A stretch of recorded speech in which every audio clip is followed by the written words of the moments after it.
We're at the Honda Institute today, really supporting public sector in their future strategies moving forward.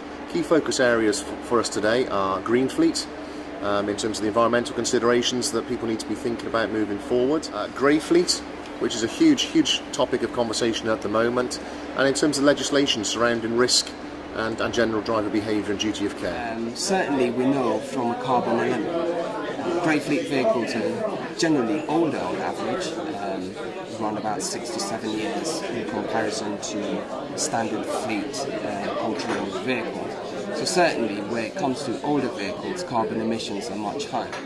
On the cost side, grey fleet travel is not necessarily the most cost efficient form of travel.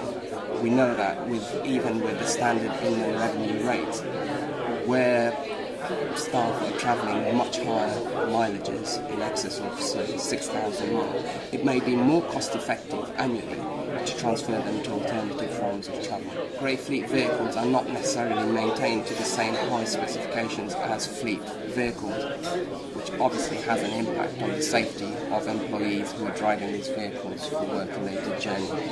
Yeah, my message really today to fleet managers in the public sector is you've got to address carbon issues, you've got to measure your carbon footprint, and you've got to be able to report it and reduce it to your board on an annual basis.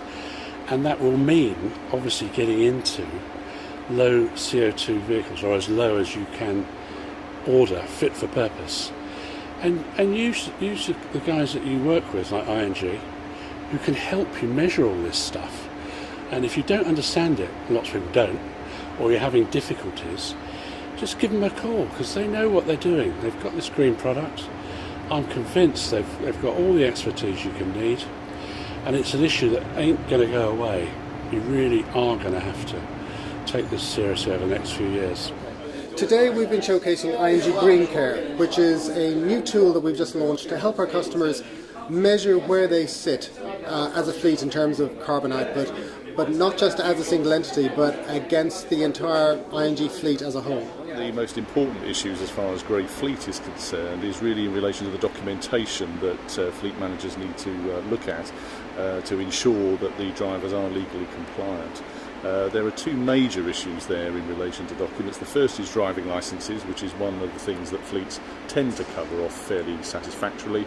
The other issue is in relation to insurance, and in particular whether the grey fleet driver has business cover in relation to their motor policy.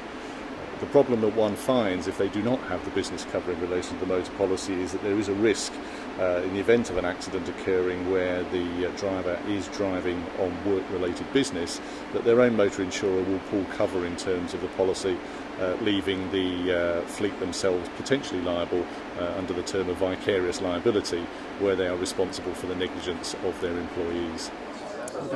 One of the major issues facing grey fleet at the moment is the issue of self-certification.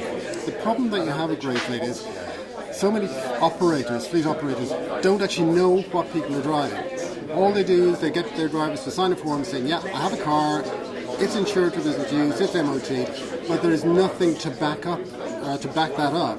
They do carry out no checks, no audits to make sure that what the driver is telling them is actually true. You know, we come across an awful lot of drivers who don't actually realise that they need business insurance. They figure because I have an insurance certificate, I'm covered. That's as far as they go.